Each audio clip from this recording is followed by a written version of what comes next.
Party's not a party's a man who fights crime, and we're gonna watch him fight for a minute at a time with John and Niall, and I guess you just rhyme with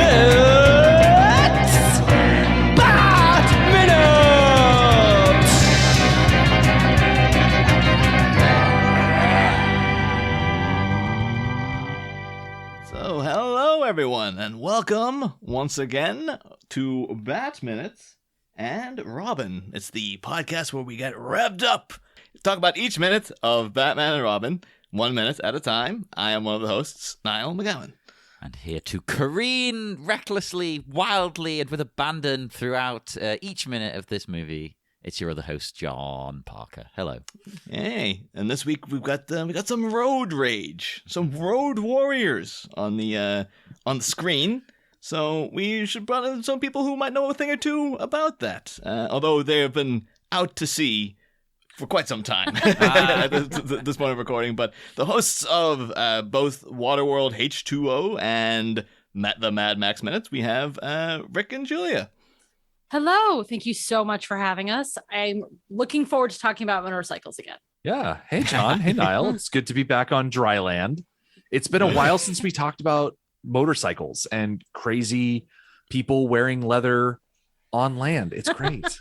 There's a lot of Mad Max-esque villainous sort of goons in this movie, I think. Oh, absolutely.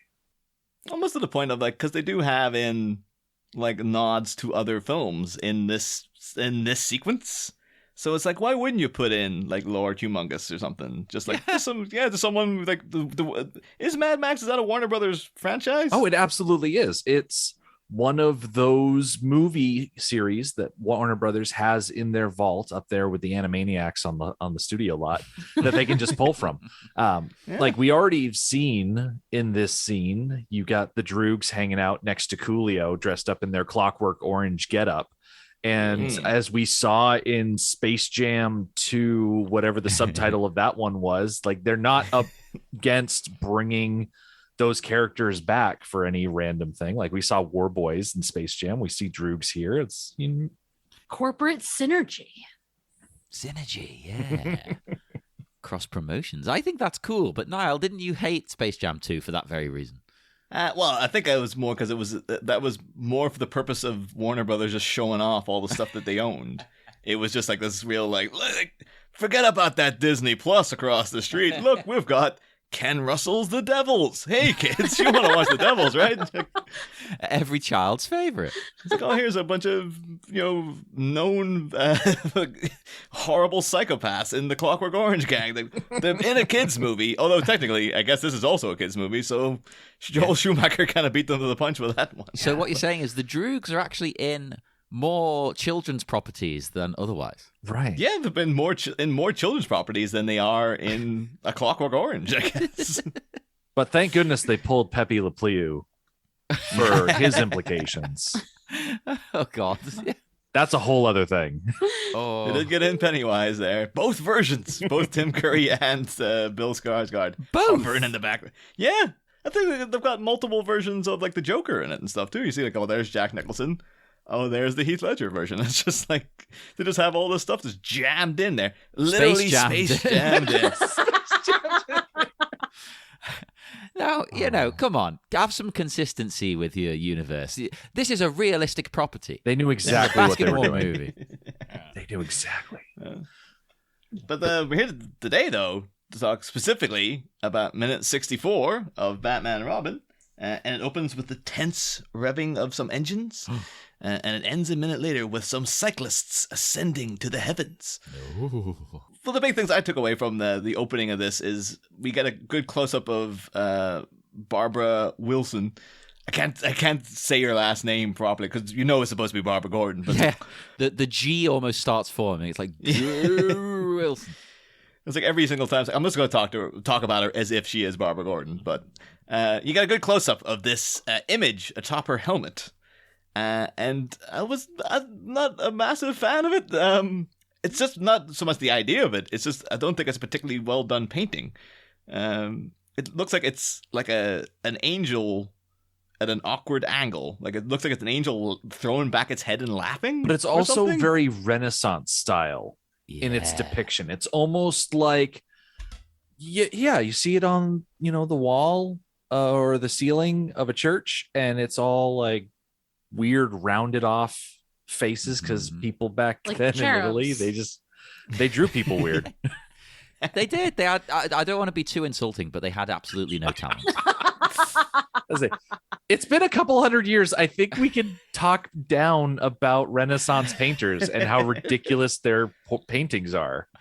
Yeah, you have no concept of proportions, dead painters. Yeah, it's gonna be like hashtag cancel Michelangelo. There are some painters that they didn't know how to paint women, so they just like painted a man's body and put breasts on it, and that's just never seen a woman on the ceiling now forever. You can't just go up and change it. I can't tell with this image. Is it a woman? Is it a baby? Is it a child? I thought it was like a cherub. A cherub. See, a cherub might make more sense to me, because one of my big questions was, why is this on her helmet? Out of all the things you could have chosen to put on, the future Batgirl's helmet to signify something about her. I guess because this is one of the scenes where her and Dick get closer together, and Barbara and Dick are obviously a legendary couple throughout the comic books and whatnot. The idea of having a cherub there being like a kind of Cupid-esque character, maybe, yeah, because a cherub normally like represents kind of like innocence and things, but this character is quite evidently not so innocent. Yeah, I'm wondering if she's wearing it ironically because she is, a teenager. That's a good point. Yeah, maybe she's doing it like a rebellious Madonna thing. And she is really play acting to her uncle and Bruce Wayne and whatnot, that she is a nice, sweet, innocent person. So maybe if they catch her with a bike helmet, it's like, it's got a cherub on it. It's like, it's a nice bike helmet. Listen, she's a motorcycle hooligan, but the helmet's got an angel, so she's a nice motorcycle hooligan.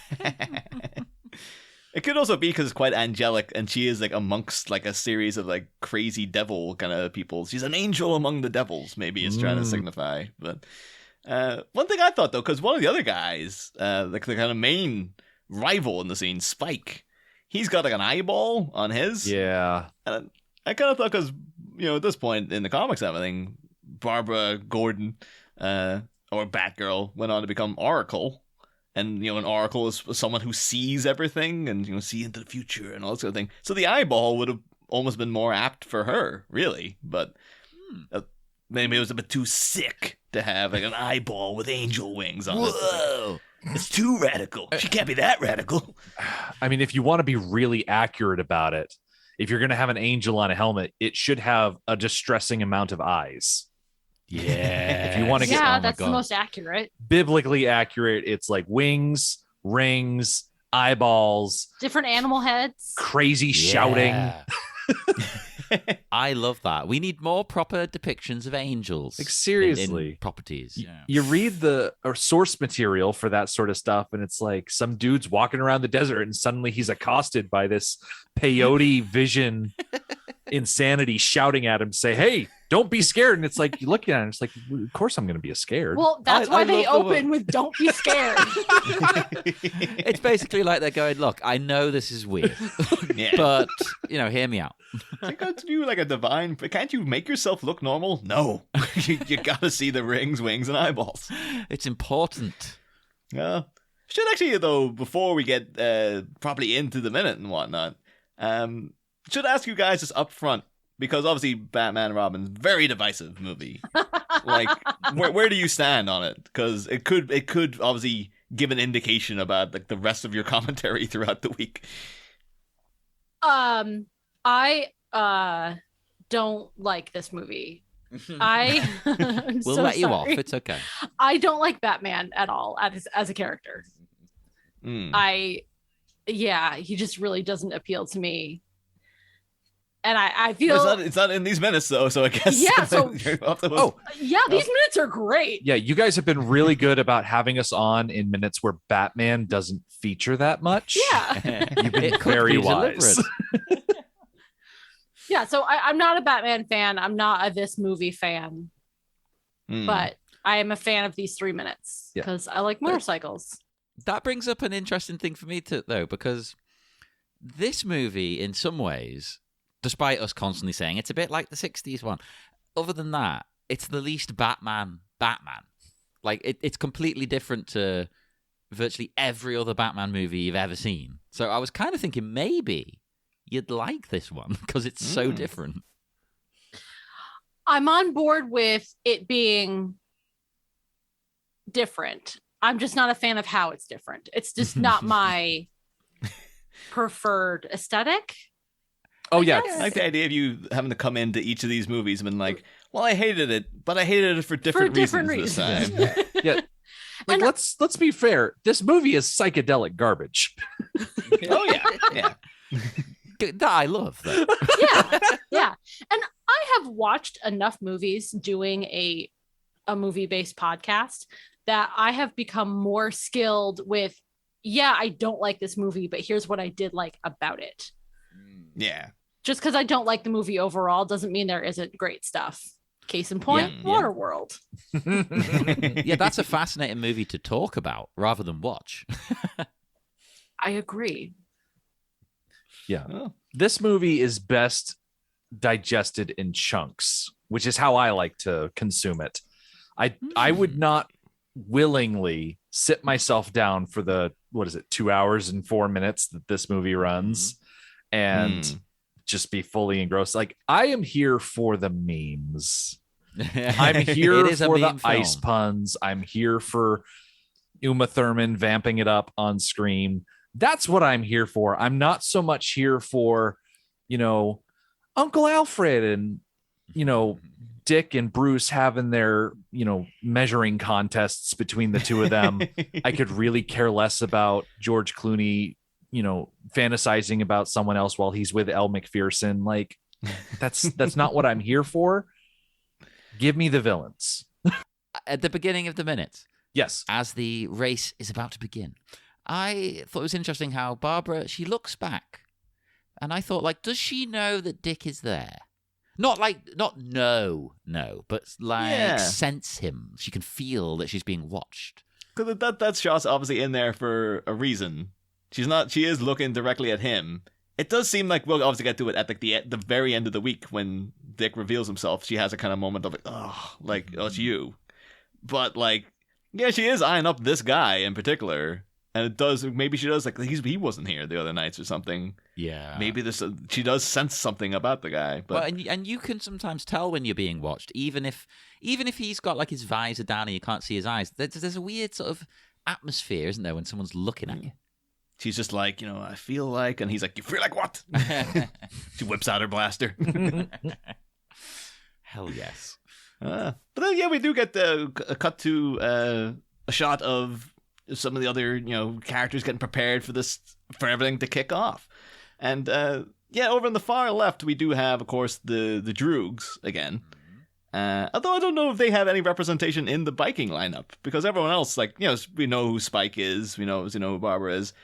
But, like, I kind of would have hoped that, like, if the Droogs were there, they'd have, like, a helmet with, like, a bowler hat on top of it or something, or it'd be an eyeball with, like, the big extended eyelashes around it, or just something. They're just fans. They don't take part. Off to so if we're looking at the screen, it's the right side of the screen, but to Coolio's left, you've also got the tan suited, I'm guessing Amadeus cosplayers. I think they've got a racer represented in this race. Yeah, we do see a guy in a tan suit like totally eat it later on. I hope he's wearing an eye patch as well while he's racing them. Well, that's why he crashed. It's my peripheral vision. But in this shot with Coolio after he's fired the gun, on the left side of the screen, the taller Droog, she is staring directly at the camera. Yeah.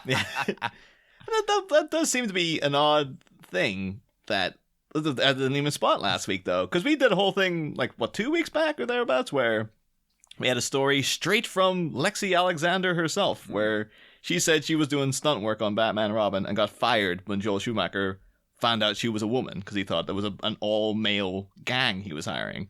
And we're like, oh, that's horrible and whatnot. And then in this version, in this scene, there looks like two female droogs are at the side, which classically the droogs in Clockwork Orange would be very all men, all white men kind of group. They don't seem like they would take too kindly to having people of mixed persuasions of any sort in their group. No. They seem like the worst type of people, basically. Oh, yeah. Yeah, so it's a bit weird that Joel Schumacher then turns around like, oh, you can have lady droogs. That's totally fine. You know, with the cod piece, no one can tell. That's a good point. Yeah. It's a bit gender neutral, the droog look. Yeah. I did actually see a stage production of A Clockwork Orange a couple of years back where they did have, like, the droogs were played by a mix of, like, men and women of all races, and, well, not all races, but, like, of several different races. And they're just supposed to be sort of played as, like, oh, just imagine that they're a bunch of white dudes, because, again, those characters would be very much like, you know, they're the worst, basically, so they wouldn't have anyone else but dudes who look like them in the group. They're people in internet fandoms, basically. Yeah, basically, yeah. Although, another thing, too, and I completely forgot that, I can't believe I didn't remember to bring this up last week when Coolio first appeared. And by sheer coincidence, I was reminded of it because my friend Anthony sent me an article from the Belfast Telegraph, and it was like, remember the time that Coolio played Castle Derg. And people don't know what Castle Derg is, because I'm from a small town in Ireland called Strabane, and way up in the arse end of nowhere, with a population of about 300 people, is the farming town of Castle Derg. It's a real, just nowheresville, Ireland, I can basically. picture it, yeah. And then I forgot, like, oh yeah, I do remember in 2019, Coolio did play a random gig in there. And then I remembered, oh, that's right, a guy I went to school with opened for him. A guy I know, Danny Houston, who goes by, he's a rapper himself. He was like the only person of color in my hometown. So if anyone was going to become a rapper, I guess it had to be him. And he goes by the rap name HC Baby. And yeah, right enough, I was like, oh yeah, well, I totally forgot that he opened for him as well. So I had to get in touch with him on Facebook. Like, oh yeah, can you tell me anything about Coolio? They sent me the poster they did of like his name's up with Coolio and stuff. And he said, yeah, afterwards he was when they were watching him play, he bought him a bottle of Buckfast, which of course in my hometown is like, if someone comes into your culture, you have to make them drink what you're drinking. So Coolio was forced to down some Buckfast. Oh, Buckfast! I mean, we've brought it up on the show before. It's a horrible drink. Yeah, it's the cheapest sort of. Well, that's the thing. It's not even cheap. It's like but I mean quality cheap. You know. Yeah, it's horrible, but it's shockingly like quite expensive. But people still drink it because basically it's a tonic wine that tastes like treacle but is laced with caffeine, and it's quite a high alcohol percentage. What? And so, yeah. Oh, it's made by Benedictine monks. Oh my! In a monastery in England somewhere. Yeah. And I've been to the Abbey where they make it and stuff. It's a lovely, serene little place. But like, yeah, it's I think they said at one point they did statistics in Scotland for like, you know, fights outside pubs and in the street and stuff, and they found like, oh yeah, the glass most commonly used to stab people in Scotland is glass from Buckfast bottles. That sounds right. Yeah. But so yeah, apparently Danny Hoot, as we always call him, he gave a bottle of Buckfast to Coolio, and then at the end of the night he said Coolio's guitar player, like when they were all saying their goodbyes, the guy was like massively, like huge, intimidating guy, came over. He's like, nice meeting you, everyone. Here's for your troubles. Hand them a little box. And then when he got home, he opened it, and it was a slice of cheesecake. And he was like, oh, that's nice. And I just had that with my breakfast the next morning. Lovely, but also what? Yeah, it's so random. I don't know if he was expecting it to be like a gold chain or something. It's like, oh yeah, something like a nice little token between rappers and stuff. Like, no. Oh, but then again, we brought up last week, Coolio is a cook. Yes, yeah. So maybe Coolio he made the cheesecake. Make the cheesecake? Yeah. Oh. I think I'm going to choose to believe that he did, because otherwise it will be like, yeah, I just bought a cheesecake. I'm just giving it that. Yeah, if it's just a locally bought cheesecake, then there's nothing special about it. But if it was like brought from the States, then, well, that's weird. But if it was made, then that's pretty cool. Oh. It also makes it feel like Coolio's just like, I bought some cheesecake and it's disgusting. Give it out to everyone else. Hey, no, it's a nice gesture. Going all nerdy as I always do. In wrestling news recently, CM Punk, the wrestler, came back And his whole shtick years ago was he was really into ice cream bars. Because WWF used to have these ice cream bars. So he had a whole thing where he's like trying to bring them back. It was like a comedy bit. Yeah. And when he's come back now in a different company, All Elite Wrestling, he bought the whole arena ice cream bars. Like you could just go get one on him. Oh, nice. Yeah, it was like really cool. Like, nice one, thanks. And it was made special. It was like CM Punk packaging and everything. They had the little Pepsi logo in there too. Just like, oh well, should have been Pepsi flavor ice cream. Yeah, there you go. The CM Punk and Pepsi are sleeping on making some sort of massive deal together. Quite frankly, yeah. Although it's controversial to straight edge people, isn't it? Because some of them don't drink anything with caffeine. Oh. So people are like, he's not a real straight edge person. He drinks Coke. Yeah. But yeah, just an additional before Coolio vanishes into the great Batman and Robin ether. Just for a couple of little things about him is that he's in a great episode of Hot Ones on YouTube where he's actually doing quite well with all the wings. If people don't know what Hot Ones is, it's basically a talk show on YouTube with celebrities where they're made to eat increasingly spicy chicken wings. And a lot of them, like, you know, got to a point, like I remember Aubrey Plaza was like snorting milk and stuff because he couldn't take the spice and whatnot. But Coolio was like, he was Coolio the entire way through. He was very, very good with the spice. And then he got really cocky at the end and he just like doused, like just poured essentially an entire bottle of the final sauce, the hottest sauce on top of it. And it really, really wiped him out to the point like he had to get in like some of his people to do his plugs for him because he couldn't speak and stuff.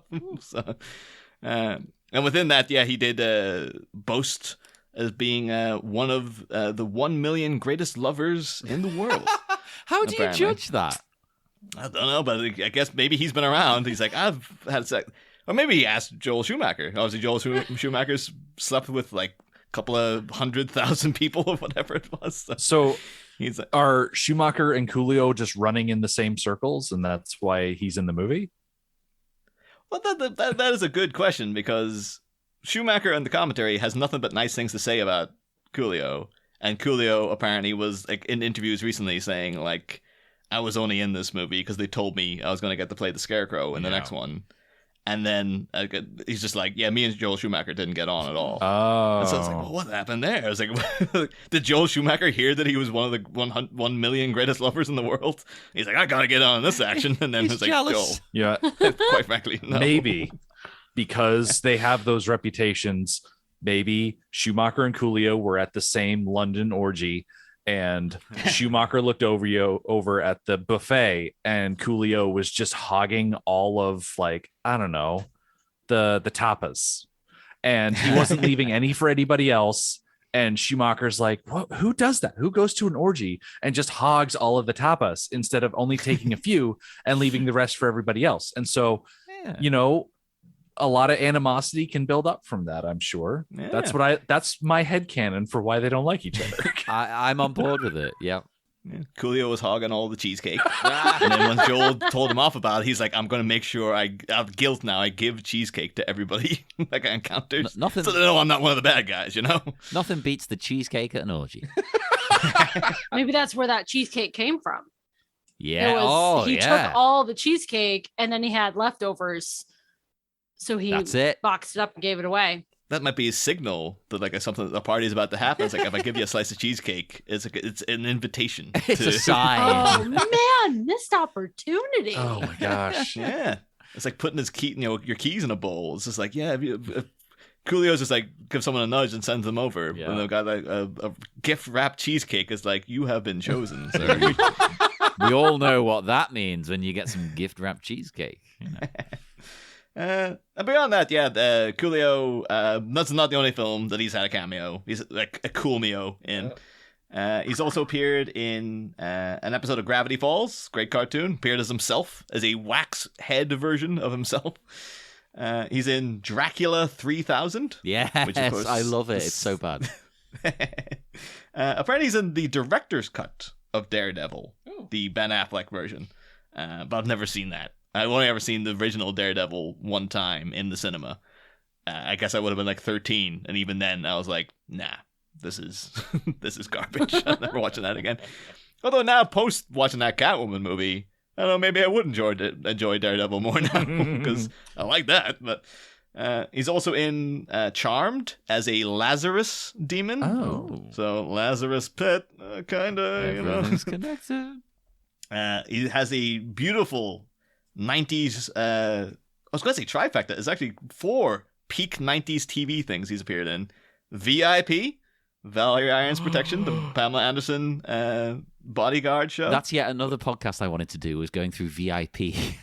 I have a lot of affection for VIP. I really love that show. Yeah, and Stone Cold Steve Austin's in an episode, so I automatically love it. At least do our pilot will be that episode. Yeah. Even if it's like mid-season 3. We'll be like, we're doing. And then we'll see if that one works. We can go back to the start. But yeah, he's also in The Nanny. Of course, Fran Drescher, classic. Oh, yeah. God, I was obsessed with her when I was a kid. Sabrina the Teenage Witch with Melissa Joan Hart, that version. And Early Edition. Of course, another just like one of those things that's just on TV all the time. Yeah. Like, never went out of my way to watch Early Edition, but I've seen quite a bit of it because it was just on everywhere. You've probably seen the whole thing. Yeah. Of course, John, can't let it go without mentioning he was, in fact, in, as we well know, Leprechaun in The Hood. Yeah. Classic. I was hoping you were going to say Jag, though. That's our repeated one. One of my notes here says no Jag. Because I did look and was like, no. I love him to appear in Jag, though, as like a completely straight like lawyer or something. But he's just like, he's not playing up to the fact he's Coolio at all. He's cut the hair and everything. Yeah. It's just all slicked back, and he's just wearing like a really drab gray suit or something. What are your opinions of Coolio in general? Then was he ever a thing on your cultural radar? I mean, never on mine, except for the Weird Al cover of Amish Paradise. It's amazing. That was the ultimate extent of my exposure to Coolio. Outside of this movie. he's pretty cool, as the name implies, you know. In this minute, right, I love how excited the crowd are to see the race start. You know, like, yeah, whoa! Because my problem with real races like this is surely they're just gonna stand there at the starting line and like wait, yeah, and see nothing. Yeah, exciting. Woo! At this point, their participation in this race is completely over. Yep. Yeah. Might as well go home now. Yep. Done. Yep. You kind of wish there was like some sort of setup of like a commentary, like just go full on. You've already got Spike is essentially Sebulba, you know. Yeah. You might as well have Greg Proops there just doing the commentary for the street race as well. Like, just go full into it. The movie's already silly enough. Why not have next to Coolio, there is a TV monitor where they can watch the race somehow. And also, we've got more celebrities in to do, like, oh my God, Barbara Wilson is cutting off at the turn and all this kind of crap. I love it. These days, you could do it because they could have a camera on like a drone. And that's how they're watching it. I mean, at least in 2006, you had Tokyo Drift, where everyone was watching on their flip phones, which was equally impossible back then. But like back in 1997, like unless you've got hardwired CCTV cameras, like you're not going to be able to see nothing. I don't get it, and I don't get it with real racing either. Like Formula One racing, it's you see them for a millisecond every like 5 minutes. They just go vroom. Whoa, cool. My dad's a big fan of motorbike racing, appropriately enough. But like when I was a kid, he used to take me down to these ones that are like, they're not street races because it was out in like little countryside towns and stuff. But they were racing in the street. So it was a street race, yeah. Yeah, and basically you were standing in people's gardens. And yeah, every 10 minutes or so, you just get, and you were just like, yep, get out another sandwich. That's us for a little bit. That was a good one. Yeah. But my dad, he still loves them. My uncle Kieran, he was like, that was the most devastating blow to him with the pandemic. Was like, well, what about like the races? What are they gonna do? It's like, just watch them on TV for Christ's sake. What the hell's about it? I think that's a rare sport where watching it on TV would be better. Yeah. So speaking of watching races on TV, Julia, is a huge fan of the Tour de France. And she watches it on TV, and we always see people on the side of the road. Julia, is there like an appeal to being on the side of the road for the Tour de France? Okay, I'm glad you brought that up because I did someone posed that same question on the subreddit, and a couple people who live in the area and regularly go to the race kind of gave some insight. Said the best thing to do is to get yourself on an uphill area, because that's when they're going slower, so they don't zoom right by you, and they're way spread out, so you get more exposure to the race. Okay, but still, you're not going to see a lot, are you? Right, like you're going to get a few minutes of someone coming by you, and then all the support cars, and then a few minutes later, someone else is going to come by you. It's weird. Yeah, that's another one. Like, I think that works better on TV. You can see everything. You can take it all in. It can cut between different races. Cool. This race, we don't even know if someone's at the end. Are they coming back to the start? Is it like a proper circuit? Because otherwise, it's just like, they got like another, like, you know, iced teas on the other side, just like, hey, I can't wait for this race to end. And then I guess with the events of this minute, the race never really does. That is the most frustrating thing about the street race, is that the course is so ill-defined. Yes. Is that a feature of street racing where the course is ill-defined? You are not required to stay on the course. You're required to go through the start gate and the close gate, and how you get from one to the other is up to you. That's part of the dirty dealing of it all. It's got to be, right? Because at the start here, they go different ways through that building. Yeah. And it confused me. Like, I thought maybe you're allowed to take risky Mario Kart style shortcuts. I don't know. Oh my gosh. I'm so glad you brought up Mario Kart, because Mario Kart 64 came out the year before this movie.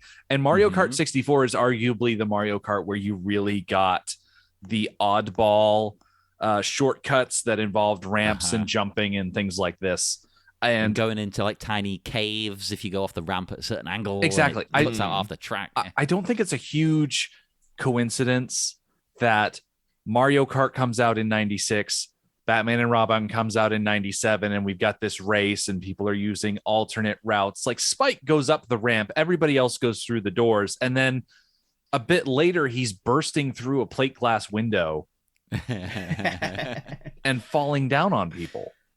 It's beautiful. And you know what? This conversation has made me really want. We need a Mario Kart-esque Batman racing game. Oh my God. Penguin in the duck, everything. It feels like someone should have made like a skin of it already for another racing game. But like, now you can ride in the duck, or you can ride in the tumbler, or whatever. Yeah, that'd be real. Genuinely would be good, actually. Yeah.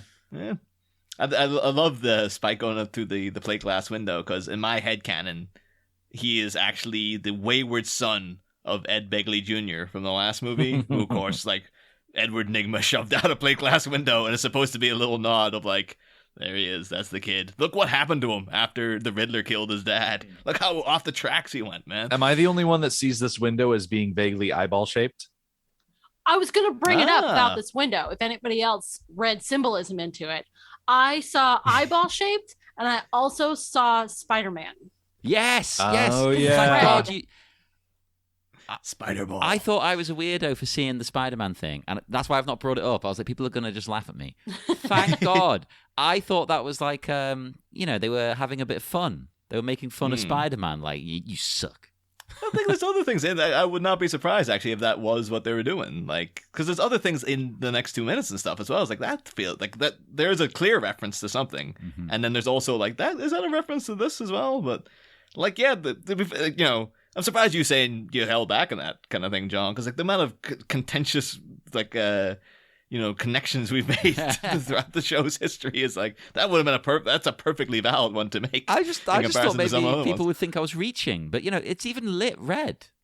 Yeah.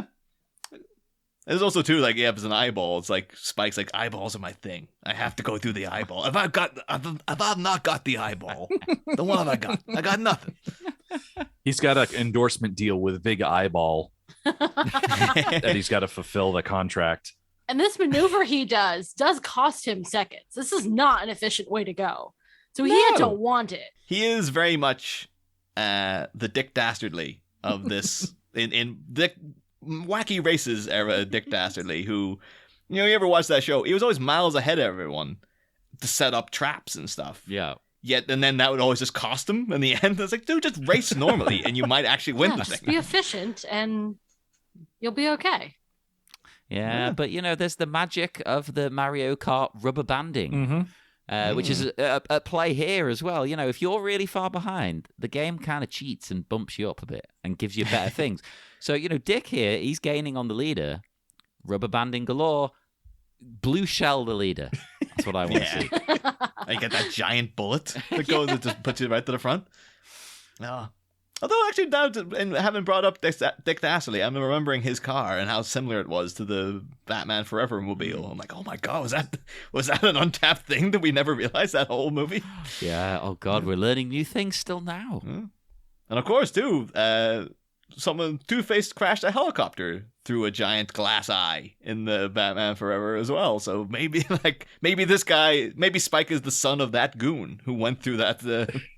That big, the weird neon eye thing at the start of that film. He's the son of somebody, damn it. I want some kind of continuity has to be going on here.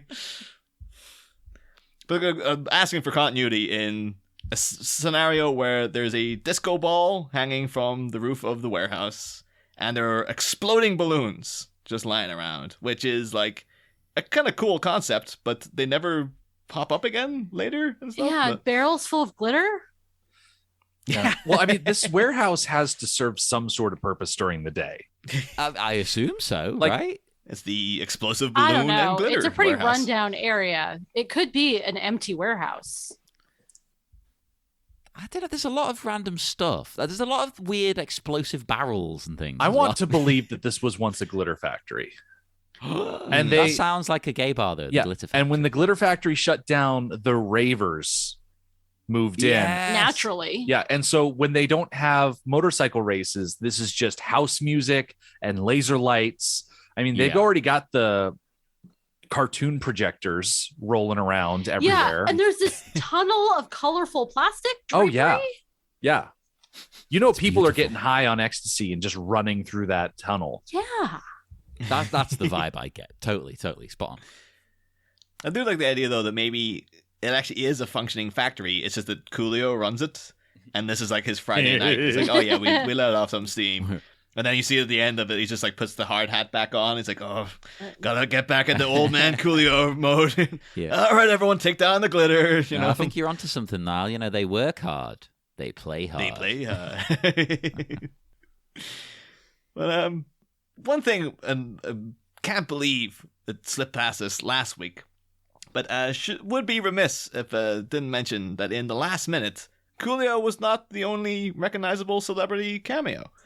If you remember that scene, like one of the establishing shots, just straight after they showed you the Droogs, there was a bunch of guys in like leather jackets with like no shirts on underneath, and there was one dude who had a heart tattooed on his chest, and that actor was one Corey Haim. Oh. From being famous for being Corey Haim and whatnot. What?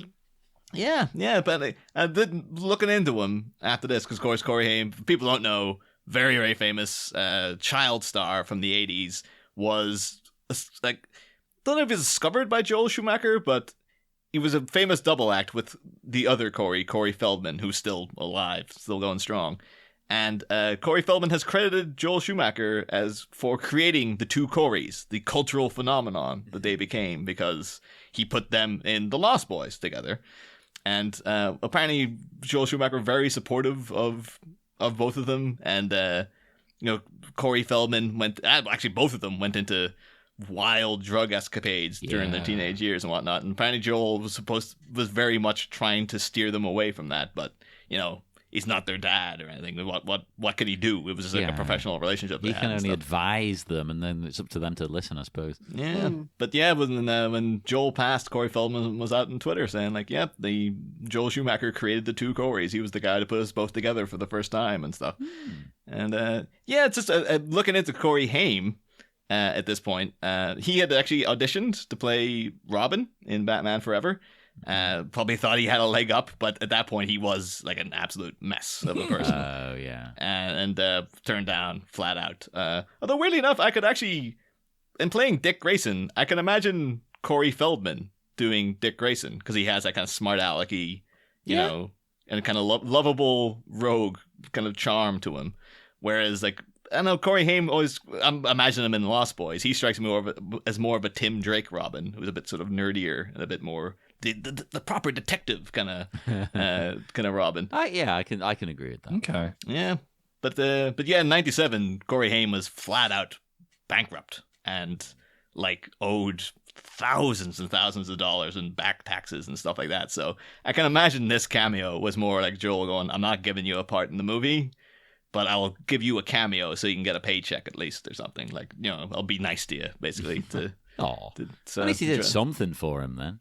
Yeah, but yeah. So we almost missed it. If anyone was from like last week going, "I can't believe they didn't mention that Corey Haim was in the goddamn minute," now we've brought it up. I missed it. I feel awful that I did not notice that or research it. I had no clue. Well, it's one of those things though, because he's quite strung out in it. It was one of those things that I knew he was in the scene somewhere. And then I just had to look up, like, where is Corey Haim in this? And I was like, oh, no, he was that guy there. I was like, oh, there you go. You wouldn't really recognize him. But apparently it is him. So, but yeah, there we go. And we get something at the end that I almost recognized as well, but it's not quite. When someone comes off their bike, we almost have a Wilhelm scream. But it's almost like they were like, let's do an impression of a Wilhelm. It's weird. It's like it's not quite. It's a bit like they do that in don't they do that in Return of the Jedi? They do an impression of a Wilhelm for like an in joke. Like, oh, it'd be funny if you did your own version. That's what this feels like. It's like, well, it's not quite. I'm still always convinced in The Last Jedi during the big throne room fight. There's a bit where Rey gets clipped with a lightsaber. And the way she screams sounds like a Wilhelm to me, like as if Daisy Ridley was doing it as a reference. And probably. I was like, that's it. That's what it's there for.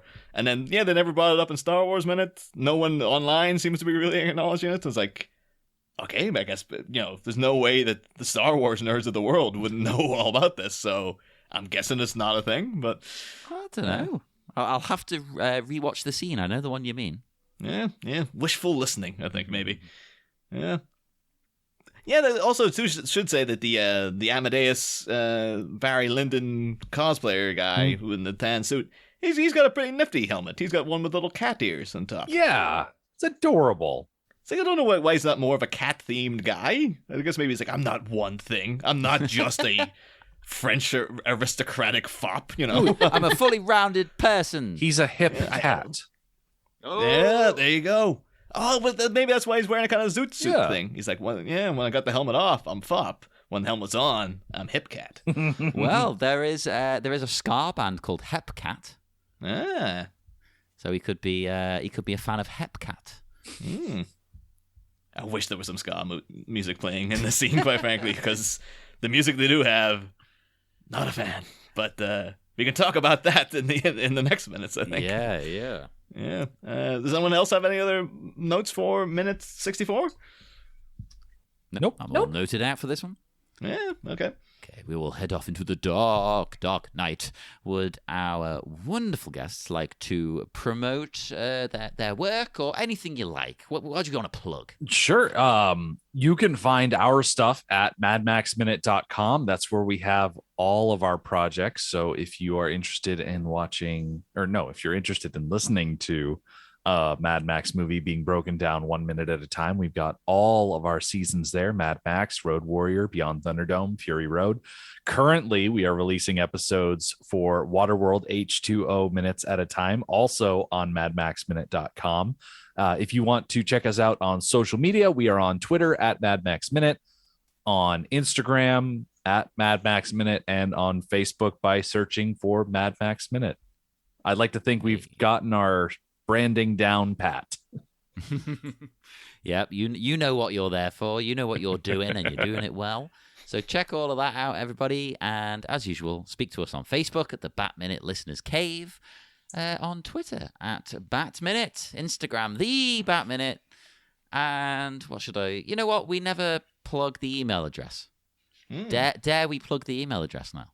We've got nice emails in the past. We so have. yeah. We've never had a bad one, actually. Come to think of it. And now's the time. If you've got a bad email, throw it our way. Well, we made the email address a long time ago, and we were only planning one season.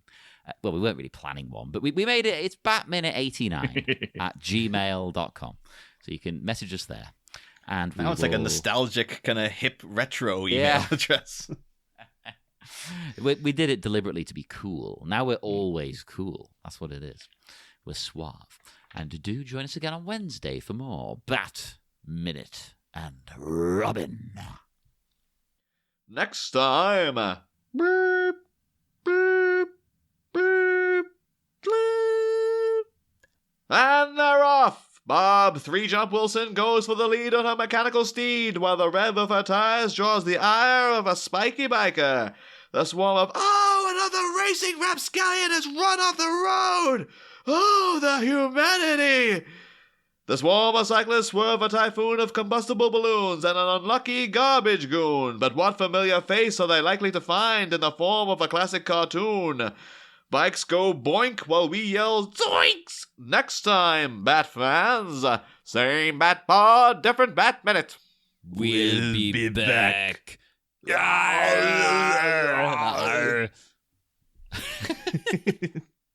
We'll be back.